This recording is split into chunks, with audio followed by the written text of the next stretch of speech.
चलो चलो बच्चों, चलो जल्दी से।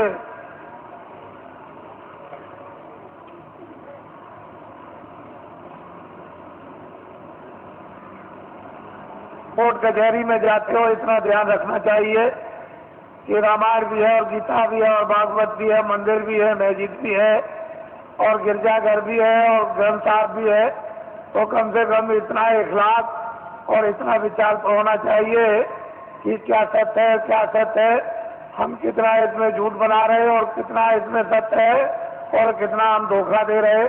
थोड़ा बहुत तो विचार कर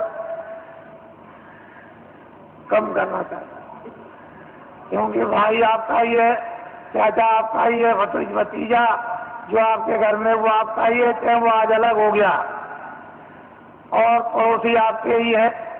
लेकिन जब आप अपनी इतनी कटुता अज्ञानता बरतोगे तो फिर रामायण क्या करेगी, गीता क्या करेगी। तो इसको आप साक्षी बनाओगे तो लोग भी गया पर लोग भी गया तो थोड़ा कम करो, थोड़ा ढीला करो और दया के स्थान पर पहुंचो। जहाँ आपको दया मिलेगी उसमें आपको बल मिलेगा, शक्ति मिलेगी, ज्ञान मिलेगा, उसमें हिम्मत आएगी और साथ आएगा। अपने पर और भगवान पर विश्वास करोगे। लेकिन जब सब तरह से दुर्बल कमजोर हो जाओगे तो क्या करोगे। थोड़ा सा तो कुछ होना चाहिए। मनुष्य में मनुष्यता के तो अंकुश होना चाहिए। अगर ये बुद्धि के अंकुश मनुष्यता के नहीं रहेंगे विचार के, बहुत मुश्किल होगा। तो आज जो देखने को आ रहा तीर्थ तो अलग है, मंदिर अलग हो गया, हमारे गाँव कुछ भी इबादत अलग, लेकिन कचहरियों में तीर्थ बन गया। सुबह से आकर के शाम तक तीर्थों की तरह से जमघट रहता है, पता नहीं किस चीज में स्नान कर रहे हो। ये हालत है। उसका परिणाम यह है कि कर्मचारी अधिकारियों को भी मुसीबत, 1 मिनट की फुर्सत नहीं, तो वो भी परेशान, तुम भी परेशान, सारा का सारा माहौल परेशान। घर के काम भी गए और वो समय की बर्बादी और धन की बर्बादी अलग। कमाओगे नहीं तो खर्चा कहाँ से करोगे। तो सब चीजों का एक मूल, एक विचार और उसकी एक दवा जब बन जाएगी और उस दवा का सेवन करोगे तो एक ही दवे से सब आपके शिकार हो जाएंगे।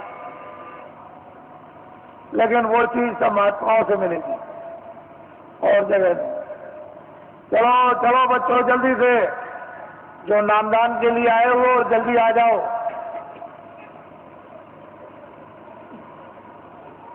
चलो चलो देर मत करो।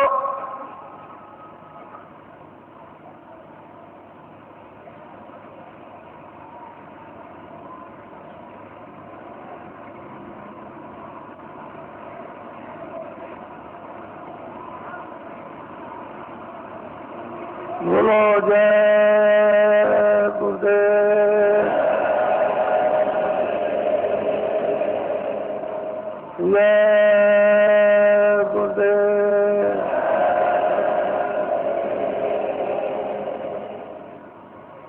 जय गुरुदेव।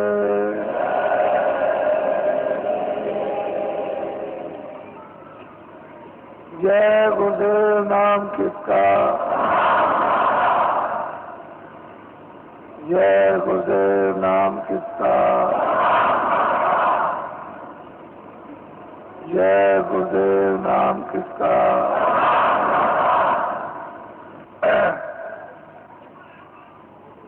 ये दिन और समय जो आपको मिले हैं वो आपके लिए एक सौभाग्य और अति पावन घड़ी है। जीवन में इस तरह का समय मिला नहीं करता।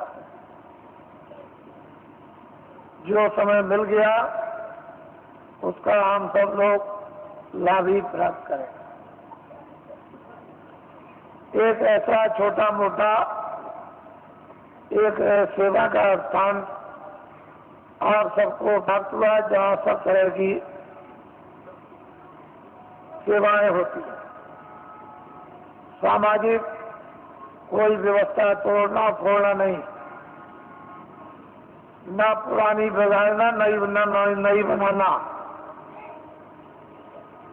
जो जो व्यवस्थाएं प्राचीन काल से ऋषि मुनि महात्माओं ने आपको निर्धारित करके उस पर स्थापित कर दिया, उसी के अनुकूल जो थोड़ी बहुत गंदगी और उसमें व्यवहारिक अज्ञानता आ गई, उसी का शुद्धिकरण करा लीजिए। बस अपनी अपनी जगह पर आ जाओगे। कुछ नया बनेगा नहीं, कुछ पुराना बिगड़ेगा नहीं, और इसमें किसी को कोई परेशानी उठानी नहीं पड़ेगी। नए बनाने में परेशानी, पुराने बिगाड़ने में परेशानी।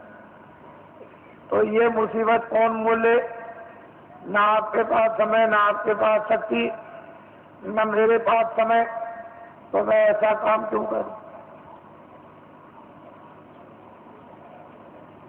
वो काम कर दिया जाए जिसमें शुद्धि हो जाए और सब लोग उसी डरे ढांचे पर आ जाए। और जो व्यवहारिक जैसे जन्म होता है, परवरिश होती है और अंत में उसकी प्रलय हो जाती है, उसी तरह का अब जन्म तो आपका हो गया और परवरिश हो गई, तो अब आपको क्या करना है ये जानकारी आपको होना चाहिए।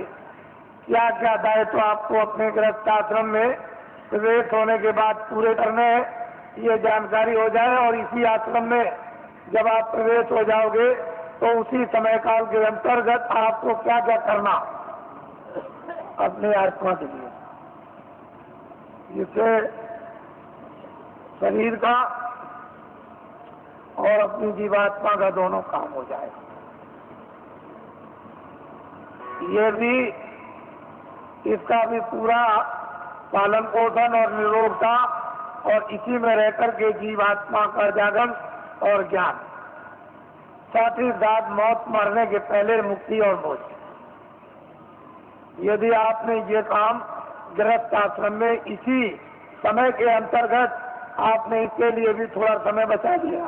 खत्म होने की क्रिया तो सबने की है और सब लोग लोभ लालच में फंस करके और देर को उसको स्वाहा करना चाहते थे, लेकिन रूह को इसलिए बचाना अनिवार्य युग युग समय समय पर पड़ता है कि कर्म क्षेत्र भूमि है, यहाँ अधिकार कर्म करने का मिला।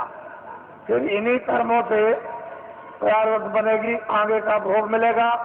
भोग जब मिल जाएगा तो उसको भोग लो और उसी भोग के साथ साथ कोई और नया कर्म कर लो तो आगे का मिल जाएगा। और उसी के साथ साथ अगर आपने अपने आप को जगा लिया तो भोग भी भोग लोगे और इससे इसलिए छुटकारा पा जाओगे कि आगे कोई ऐसा कर्म आपके पास नहीं होगा जो दोबारा प्रारब्ध हो जाए तो आप निवृत्त हो जाओगे, कल्याण हो जाएगा।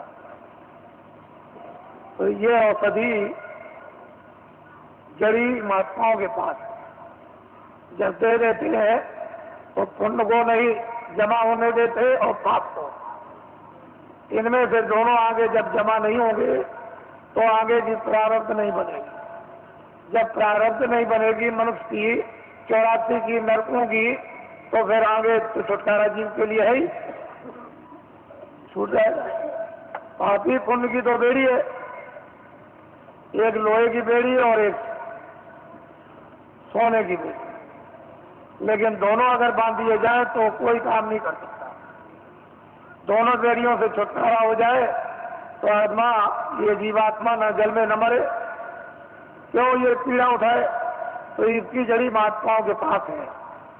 और आप मनुष्य रूपी मंदिर में दोनों आंखों के पीछे आकर के जीवात्मा को उस समय पर बैठा दिया गया जब यहाँ वेदों में कोई भी विधान नहीं था।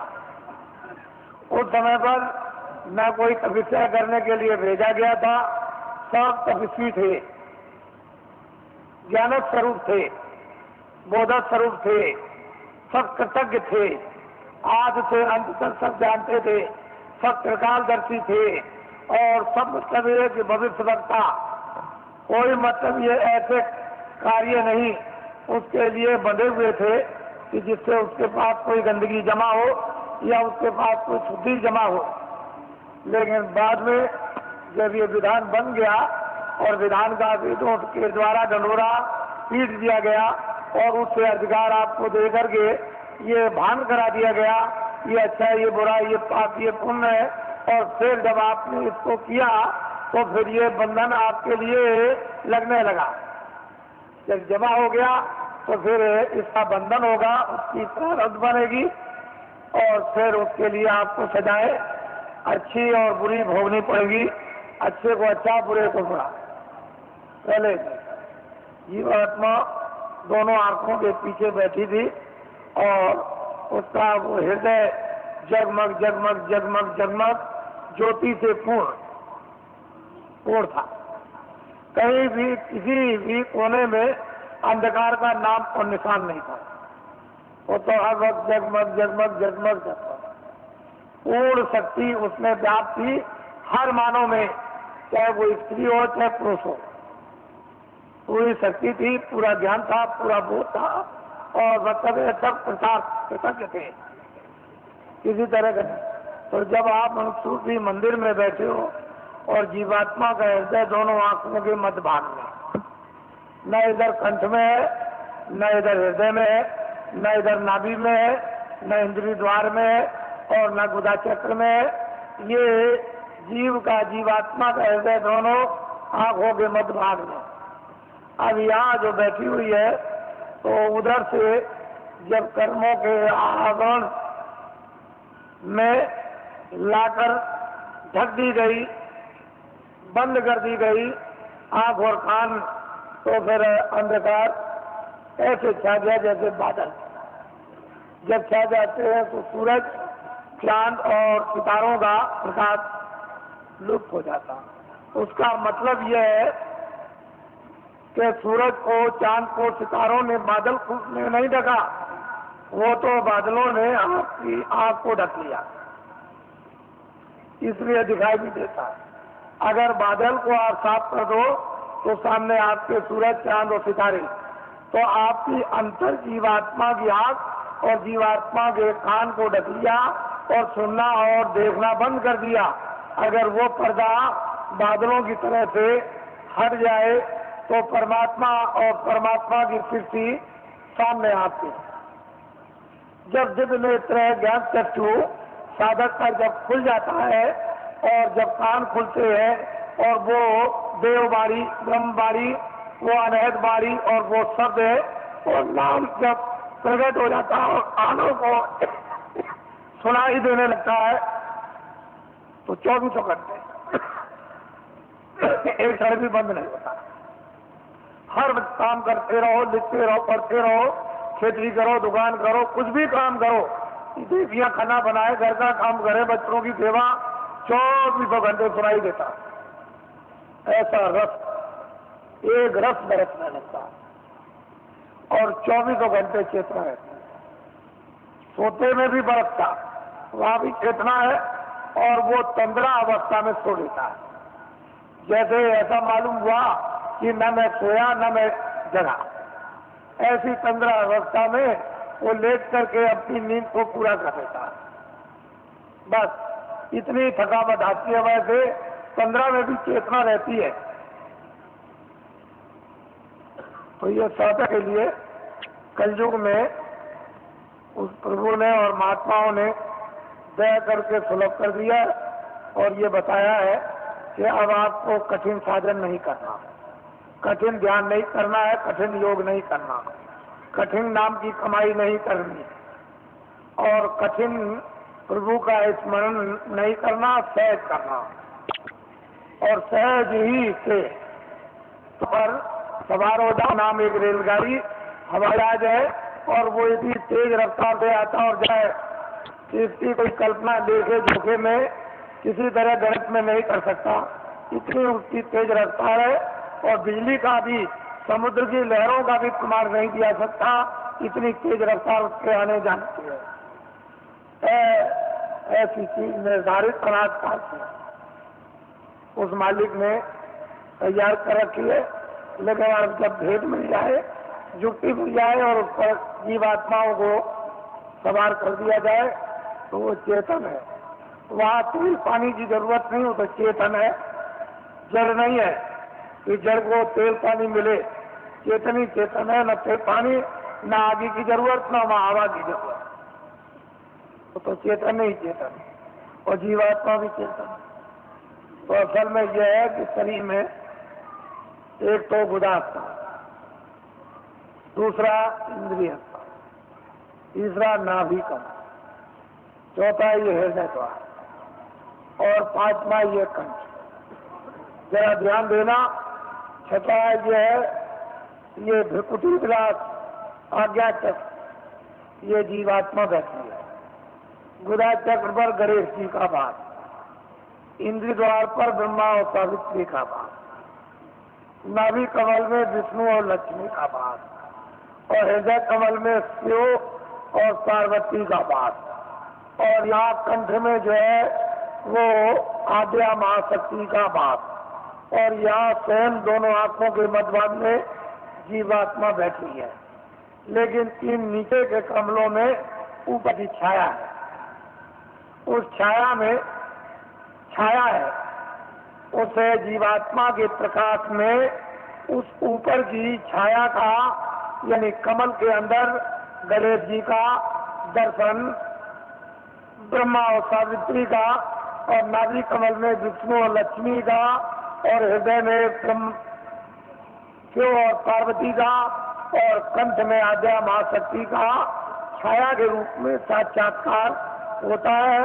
सही रूप नहीं, वो तो उनका रूप तो ऊपर का ही है, लेकिन शरीर में कमलों में छाया पड़ी हुई है, और सूरत के जीवात्मा के प्रकाश में वो छाया दिखाई देती है। तो योगियों ने इस छाया का अनुभव कब किया? जब सतयुग त्रेता और द्वापर, जब शरीर में ताकत थी, अनुकूल साधन थे, गृहस्थ आश्रम परिवार अनुकूल था, खान पान पर पूरा नियंत्रण था, इंद्रियां उस समय पर दमन में थी, तब ये सब चीजें आपके लिए थी। लेकिन ये कलयुग में सब वर्जित कर दिया गया। ना गुदा चक्र का साधन, ना इंद्रिय द्वार का साधन, ना नाभि कमल का साधन, और ना मतलब हृदय का साधन, ना वो कंठ का। अब जीवात्मा जहाँ बैठी है, नीचे के साधन सब छोड़ दीजिए और यहीं से ऊपर चल देना। अब ऊपर मंजिल 5 और नीचे मंजिल 5, जहाँ जीवात्मा बैठी है दोनों आंखों के मध्यभाग में, ये तो जीवात्मा का शरीर में हृदय है, तो नीचे 5 स्थान और ऊपर 5 स्थान। अब बेचारी नीचे फंसी हुई थी, इसको महात्मा प्रकाश को कमल से समेट कर ले आए और यहाँ इसका केंद्रित कर दिया, यानी सिमटाव करके यहाँ खड़ा कर दिया। अब इसको आगे ले चलना, तो सैदल कमल, और इसके बाद में ये ईश्वर का धाम, और फिर ऊपर में दूसरा स्थान ब्रह्म धाम, तीसरा स्थान पारब्रह्म धाम, और चौथा स्थान महाकाल, और 5वां स्थान जो है वो सत्य। सूरत इस तरह से ऊपर से उतार कर और नीचे लाकर के डाल दी गई, दोनों को आंखों के पीछे बैठाकर, और नीचे उतार दी गई जड़ता में। अब इसको होश ही नहीं, कब इसकी चैतन्यता बरामद होगी? ये बिना महापुरुषों के कोई काम ये कर ही नहीं सकता, और आपके कितने जीवन ऐसे चले बर्बाद हो गए। इसलिए आपको किसी को ऊपर का आधार नहीं होगा। ऊपर क्या होगा? जहाँ जीवात्मा बैठी है मध्य भाग में ऊपर किसी में वो दिव्य दृष्टि, उसमें क्या हो रहा है या आपको कुछ पता नहीं। लेकिन जब साधक, जब प्यास लगती है, भूख लगती है, इच्छा जागती है, तब होती है, रोता भी है और जीता है, प्रार्थना भी करता है। जब वेद मिल जाता है तो स्मरण भी करता और ध्यान भी करता है, तो मैं तड़पता है और संसार से जीतता है, अपने काम से जीतता है। तो जब कुछ ही दिनों में, महीनों में उसका काम बनना शुरू होगा, क्योंकि महापुरुषों की जब दया समावेश और सहयोग जब उसको मिलने लगेगा तो जल्दी काम हो जाएगा, फिर देर नहीं लगेगी। इसलिए महापुरुषों की दया और उनका सहयोग, उनकी शक्ति का अवश्य ही लेना पड़ेगा, क्योंकि अपने पास तो कुछ है नहीं। जब उनसे कुछ लेंगे तभी काम होगा, बगैर उसके नहीं होगा। तो मैं ये काम तो मामूली समझता हूँ, इस काम को तो कुछ नहीं समझता। बस केवल इतना ही है कि आप खड़े भर हो जाओ तो ये काम कुछ नहीं। ये भौतिक काम, सांसारिक काम, गृहस्थी का काम, खेती का काम, दुकान का काम और दफ्तरों का काम, ये काम कुछ नहीं है। इसको तो आप करो निमित्त मात्र, इस पर भी एक पैर रखो, उस पर भी रखो। ये गृहस्थाश्रम है शरीर रक्षा का, तो एक नाव पर पैर रखो ये गृहस्थाश्रम की, ये बाल बच्चों के पालन पोषण और परिवार और समाज इसकी सेवा के लिए एक नौका ये, और एक ये नौका है जीवात्मा को पार होने की, ये नौका है शरीर रक्षा की। तो जब महात्मा मिल जाए तो धीरे से दोनों पर पैर रखवा देते हैं, इस पर भी जमाए रहो, इस पर भी जमाए रहो, और दोनों पर बैलेंस अभी बराबर रखो। अभी तो आपका एक पर है, एक ही पर है, तो उन्होंने कहा नहीं ये देखो नाव परमार्थ की, इस पर भी रख लो, ये स्वार्थ की नाव है, इस पर भी रखे रहो। इस पर तो धीरे धीरे अपने उपदेश के द्वारा और दया के द्वारा और शक्ति के द्वारा धीरे धीरे वो जो स्वार्थ की नाव है सांसारिक, उसका जरा साफ पैर का हल्कापन और परमार्थ पर जरा बदल ला दिया, बस आपकी तौबा भी गिरा होने लगा। ऐसा ऐसा इन इच्छा नहीं, अरुचि होने लगी, तो धीरे धीरे धीरे धीरे उस पर जमा होने लगा। शरीर की ताकत का एक पर जमा हो, अब वो इस तरह का आपका हो जाएगा कि इस पर तो जमा हो गया और ये निमित्त मात्र रह गई। तो जब तक रहो तब तक ये निमित्त मात्र बस लीजिए, तो ये अंदर में उस पर जमाव कर लो और ये तुम्हारा एक कुछ बिगाड़ना नहीं। तो इसलिए हमने तो कोई ऐसा काम रखा नहीं है कि आपको गृहस्थाश्रम का कोई काम बंद करना है, कपड़े करो, खाना खाओ, खेती करो, दुकान करो, दफ्तर करो, बच्चों की सेवा करो, आए गए का सत्कार करो, और जो थी रस्म रिवाज उसको भी करो, ये सब करो। हमने सब पर कहा रखी, किसी काम को बंद नहीं किया। और ये है परमात्मा। यहाँ बैठ करके आप इधर से अपने ध्यान को हटा दो, थोड़ा खेती से, दफ्तर से, दुकान से, बच्चों से, इनसे उनसे थोड़ा 2 मिनट 5 मिनट 10 मिनट के लिए यहाँ ला करके मन को, बुद्धि को, चित्त को यानी जीवात्मा के साथ में इसको लगाकर और थोड़ा सा सहयोग, बस इतने में काम, कुछ नहीं बिगड़ेगा, संसार बिल्कुल नहीं बिगड़ेगा। और परमार्थ जैसे आप यहाँ से दरवाजा खोल करके चल पड़े, बस चलने वाली बात, अगर एक कदम भी पड़ गया तो फिर रुकने वाला नहीं, दूसरा कदम जरूर उठ जाएगा। वो चाली इस तरह की है जीवात्मा की कि जैसे ही एक कदम बढ़ा वह दूसरा फिर चल जाएगा, काम आपका हो जाएगा। तो इसलिए आपको ये भेद है, अभी कुछ नहीं मालूम कि ऊपर क्या है नीचे क्या है, ये कुछ नहीं है। साधक लोग क्या देखते हैं, क्या पाते हैं, क्या अनुभव करते हैं, क्या आनंद और शक्ति उनको मिलती है, अब ये तो बताने का आपको आदेश नहीं है।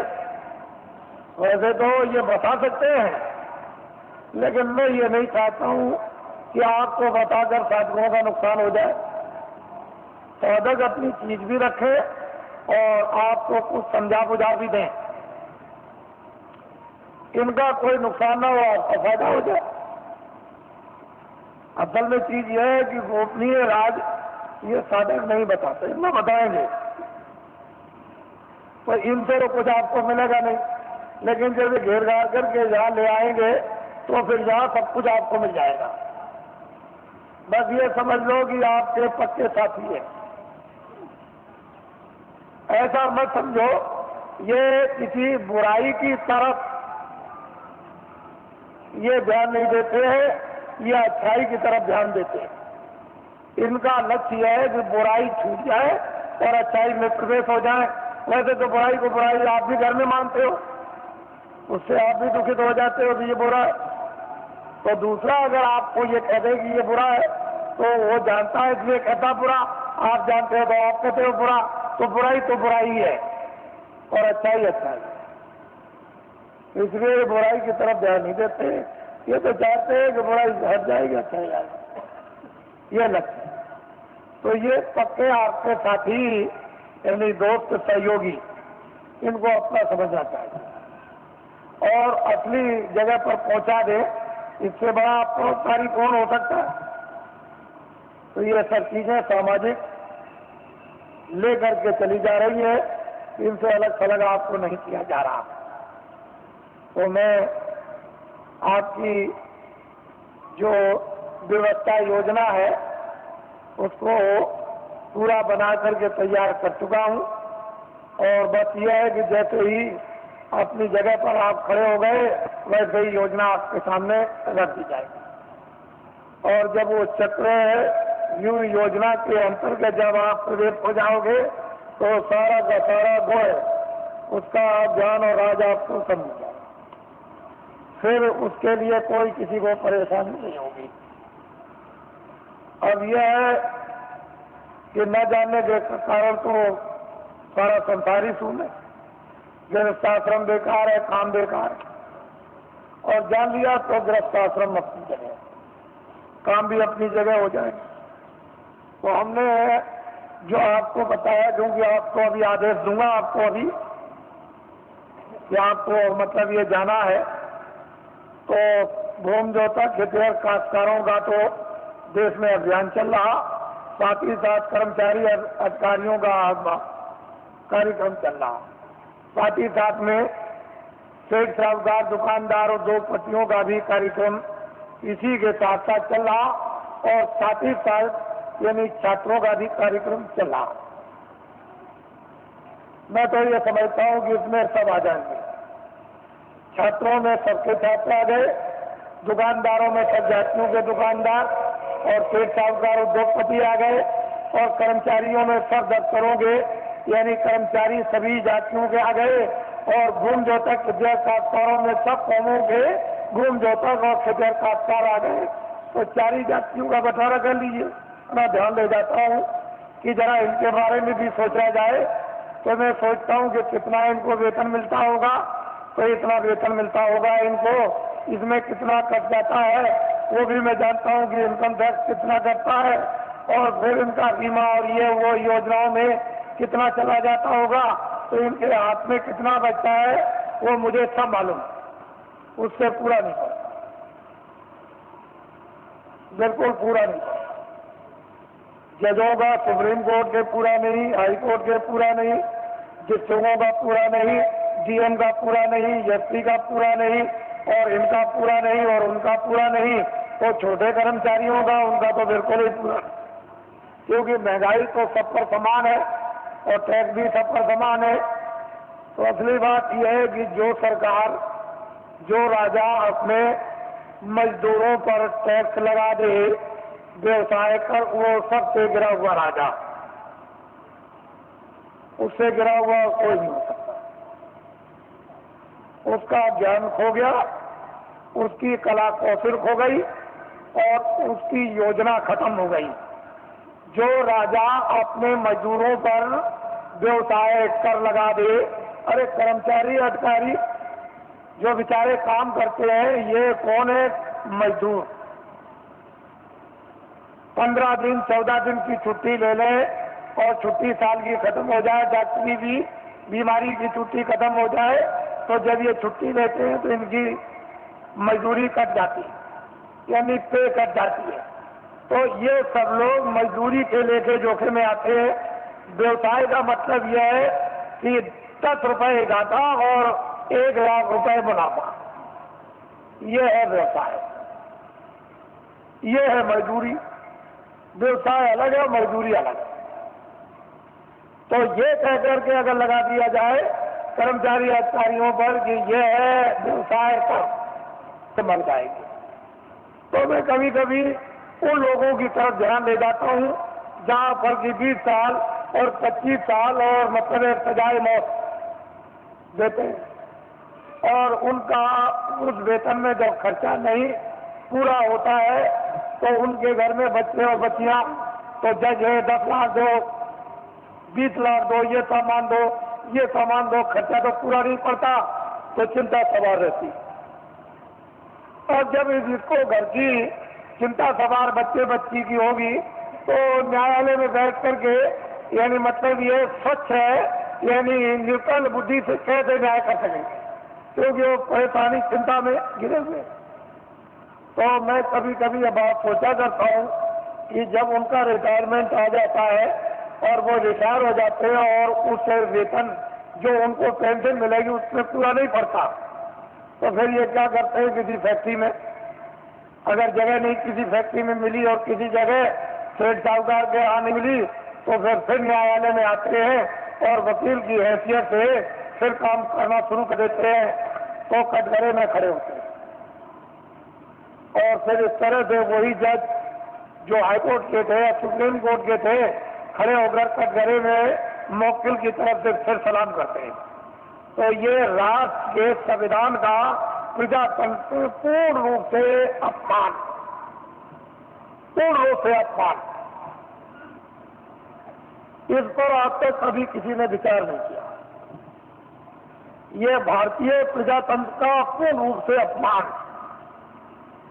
ऐसे बड़े बड़े पदों की आपको मतलब यह है कि पूरी देखभाल रखना चाहिए कि ऐसे बड़े बड़े पद हैं और फिर आकर के वही व्यक्ति निम्न श्रेणी पर आकर कटघरे में गिर जाए और फिर सलाम करें, ये भारत के लिए शोभा। तो मेरे पास इसकी भी योजना है, इसको आप ध्यान में रखिए और ये कभी न कभी लागू हो जाएगी। पूरी योजना है, कभी लागू हो जाएगी। मैं इतना ही विश्वास आपको दिलाना चाहता हूं कि कर्मचारी अधिकारियों का काम हो जाएगा, मासिक वेतन इनका पूरा सुविधा इनको मिलेगी, टैक्स महंगाई कम हो जाएंगे और पूरी सुविधा मासिक वेतन बचेगा। छात्रों को काम नौकरी बिना ढूंढे हुए मिलेगी और भूमि जोतकों का सारा 40 सालों का सरकारी कर्जा में ब्याज के माफ हो जाएगा और सेठ साहूकारों का काला धन सबका 100 वर्षों के लिए सफेद करवा दिया जाएगा। कोई जुल्म और कोई टैक्स नहीं लगेगा, एक नए पैसे का और सब लेसन खत्म करवा दिए जाएंगे। आपको ये धन कहाँ पे आएगा? मैं इतना ही आपको बताऊंगा कि भारत में धन की कोई कमी नहीं रहेगी। और आपको क्या चाहिए? धन की कोई कमी नहीं। आप लोग बाइज्जत बदस्तूर सम्मान के साथ खेती करो, दुकान करो, दफ्तर का काम करो, क्यों ये सब झंझट में फंसते हो? धन की कोई कमी नहीं रहेगी। लेकिन वर्तमान में अंधेरा, ये सब चीजें जो ये सूक्ष्म संकेत में आपको दी जा रही, इसके साथ बहुत गहरा मसाला है। या गहरा भंडार का हो या गहरा ज्ञान का हो, कोई ऐसी चीज है जो वास्तव में और समय आने पर सब इस पर आकर के सब से सब एकदम खड़े हो जाएंगे, अपने काम में लगे रहा। देखो ईश्वर का चमत्कार, अरे खुदा की खुदाइयत का करिश्मा, जरा देखो उसका इंतजार तो करना ही पड़ेगा। आप थोड़ा बहुत इंतजार नहीं करोगे तो आपको जैसा और नाम और कीर्ति तो आपको कैसे मिलेगी? फिर उसमें आप भागीदार कैसे बनोगे? तो इंतजार तो थोड़ा करना है। परिवर्तन का जब इतिहास बनता है तो इंतजार के साथ इतिहास बनता है। वैसे तो रावण मार दिया जाता, मरवा दिया जाता, महाभारत कहीं भी किसी कोने में बैठ के करवा दिया जाता, लेकिन मतलब है कि इंतजारी के साथ इतिहास नहीं बनता। इतिहास कब बनता है? इंतजारी के साथ, काम के साथ। काम जो है वो इंतजारी है और कोई मालूम नहीं।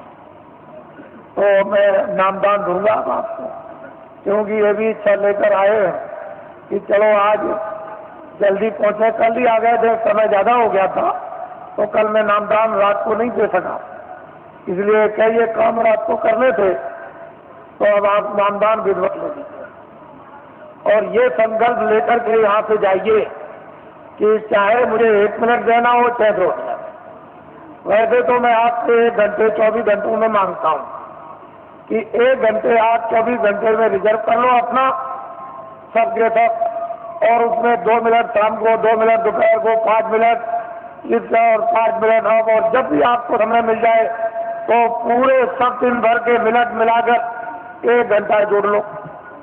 23 घंटे तक का घर के गृहस्थी के सोना ये वो सब ये आप इसमें लगा सकते। 1 घंटे में ये काम आप भगवान का आत्म जागृति का और भजन और 23 घंटे, अब इससे और सप्ताह आपको करना। और फिर ये भी आपको बताया कि लेट से बैठ के खड़े हो गए कुर्सी पर चारपाई पर स्नान करो मत करो, जहाँ जिस समय मौका मिल जाए 2 मिनट उसकी मजदूरी मिल जाएगी, मेहनत की 4 मिनट 10-15 मिनट तो आप नहीं कर सकोगे तो जम की खाओगे जूतियां। जम की जूतियों में इतने कांटे हैं, इतने तीक्ष्ण उसकी धारा है, काटने की जूतियां जब पड़ती है, बड़े बड़े बादशाह चक्रवर्ती वहां आज भी पीटे जा रहे हैं आपको देखा। ऐसी जम की जूतियां हैं तो किसी को छोड़ता नहीं। तो आप लीजिए नामदान, इसको कहते हैं अरे गुरु मंत्र दे दीजिए, दीक्षा दे दीजिए और मतलब ये दे दीजिए, सब कुछ नहीं। कलयुग में नामदान, जीवात्मा दोनों आंखों के बीचों बीच में बैठी हुई उसका दान, वो क्या है? नाम दान, जीवात्मा का नाम दान, ये सर्वोपरि दान है, इससे बढ़ के कोई दान नहीं। तो नामदान दीजिए और नामदान के साथ साथ में ये संकल्प बोलना है अपने मन ही मन में, चिल्लाना नहीं कि हम अपनी बुराई दे देंगे।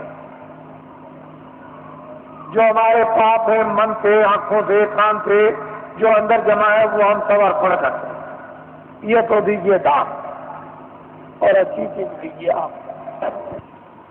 10 मिनट सिमरन में, 10 मिनट ध्यान में और आधा घंटा भजन में, 50 मिनट में 10 मिनट और रह गए अभी। तो आपको ये जानना चाहिए कि आप 1 घंटा दें तो ये काम सुलभ सीधा अभी हो जाए। अब कहीं भी कोई बंधन नहीं है किसी तरह का भी, लेकिन बंधन किस बात का है कि 24 घंटे में आपको समय देना, ये तो बंधन है, बाकी बंधन नहीं है। ये जरूर बंधन है कि नशीली वस्तुएं आप सेवन मत करना और जितना भी घी दूध फल और फ्रूट और अनाज है उसको दिन में 100 बार खाओ, लेकिन गंदी वस्तु खाना ये ध्यान रखना। बाकी तुम दिन में 100 बार खाओ, हम मना करें तब आप खाओ। भजन करना है आपको जरूर, वो तो 24 घंटे में, उससे तो आपको छोड़ना नहीं है। बाकी 23 घंटे करके काम करो, इसलिए समय आपको देना। और जो भी आपको सुलभ समय मिले, सुबह दोपहर शाम को या आगे पीछे जब भी, उसको दीजिए आप तो जल्दी काम हो जाए। तो ये शक्ति का अपना दुर्भाव, यानी उतार ऊपर से युगे युगे समय समय पर होता आया, आज की नई बात नहीं है, ये जब जरूरत पड़ी तब हुआ। तो ये चीज आपको नामदान, अब कार्ड वालों को ये जिम्मेदारी दी गई है जो पहले के नामदानी की, इनको लिखा देंगे और इनको भजन बताएंगे, ध्यान बताएंगे, सुमरन बताएंगे। जब कभी आगे पीछे नाम को भूल जाए, रूप को भूल जाए तो आपका कर्तव्य और दायित्व है कि इनको बताएं और आपका ये कर्तव्य है इनसे पूछ लें। लेकिन ऐसे व्यक्ति से मत पूछिएगा जो जानता ही नहीं, जिसको नामदान पता ही नहीं, उनसे पूछने के वो क्या बताएगा। और फिर अपनी गोपनीय जो अंदर की चीज है, जो आंख से देखो कान से सुनो, वो तो टाट वाले को भी मत बताना। ये जो नाम याद कराएगा, भजन आपको बैठा के बताएगा और ध्यान बताएगा, सुमरन सिखाएगा, उसको भी देखा और सुना मत बताना, उससे भी छुपा लेना। जितना छुपा लोगे उतने अंदर प्रकट, उतने ही उतरेगा, उतना ही खजाना खुलेगा, उतना ही प्राप्त होगा। अरे तुम क्या हलोगे उतने अंदर प्रकट। बड़े बड़े बादशाह जब इस वस्तु को प्राप्त कर पूरी सल्तनत पर चक्रवर्ती राज पर लात मार देते, ये कुछ नहीं है। वो कहते हैं कुछ नहीं, राजा जनक लात मार दिया, वो कुछ नहीं समझते। बड़े बड़े इतिहास लिखे गए, ये तो कुछ और चीज है, ये कुछ नहीं है। वो चीज गृहस्थ आश्रम में यदि आपको प्राप्त हो तो इससे अच्छा और सुहाना समय कौन सा है। इसलिए ये आपका स्थान है। आप साधना कार्यक्रम में भी आप बरसात में होगा गुरु पूर्णिमा जुलाई के बाद, तो आप उस समय जो आस पास के हो और जो इच्छुक जिज्ञासु होते हैं वो आते हैं। 1 हफ्ते का कार्यक्रम चलता है, उसमें खामियां, उसमें गलतियां, उसमें करना न करना, उसमें बढ़ना न बढ़ना, जानकारी उसमें प्राप्त हो जाती है, ताकि उनको और प्रोत्साहन और उन पर दया मिलती है तो और आगे बढ़ते हैं। इस तरह से कार्यक्रम चलता रहता। और मैं अभी जैसे ही 31 मार्च समाप्त होगा तो मैं अभी घोषणा करता हूँ दौरे की। अब आप लोग अपना एक कार्यक्रम मनाएंगे। ये लोग कुछ मनाते चले आए, क्योंकि मैं 21 महीने, मैंने तो कभी कहा नहीं था, 21 महीने मुझे सरकार ने यानी क्रोध में, मैंने तो कोई अपराध किया नहीं था, मैंने तो कोई आंदोलन, हड़ताल, तोड़ फोड़, कोई अमानवीय काम हिंदू मुसलमान सिख ईसाइयों का, ये कोई जात पात का, ब्राह्मण क्षत्रिय वैश्य सर्जन, ये वो छोटे धोबिया और कोई मैंने तो कभी किया नहीं। मेरे यहाँ तो कोई झगड़ा है नहीं, लेकिन भविष्यवाणी जरूर करता था। उससे सरकार मुझसे नाराज, और उसने इस नाराजगी में नेता लीडरों को तो पकड़ाई, मुझे भी